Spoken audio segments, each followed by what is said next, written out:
भाई के कातलों के खिलाफ जद्दोजहद, इज्जत नीलाम करने के इल्जामात। पारस शाह कत्ल केस में नई बहस शुरू हो गई है।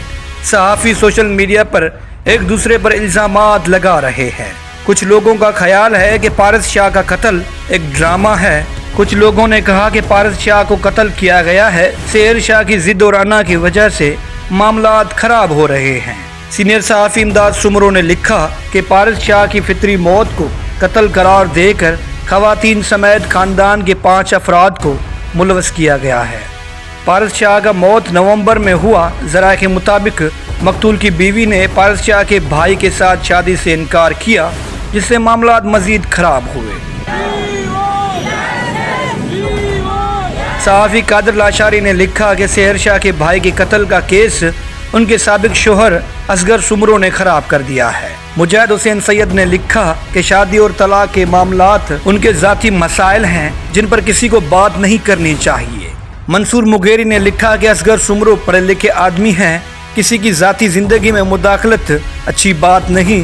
कुछ अहम शवाहिद हमें भी मिले हैं।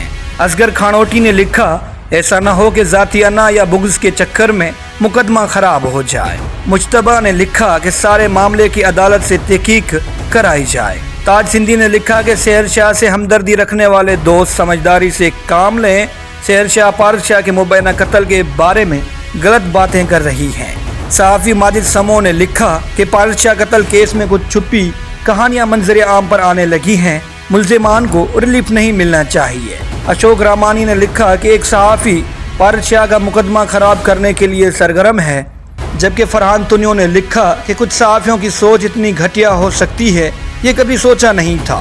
सहाफ़ी हबीब जमाली ने लिखा, एक लम्हे के लिए ये मान लेना चाहिए कि बशीर बिरोही ने पारस शाह के कत्ल में मासूम लोगों को फंसाया है, लेकिन ये भी मानना पड़ेगा कि केस अभी ज़ेर तफ्तीश है।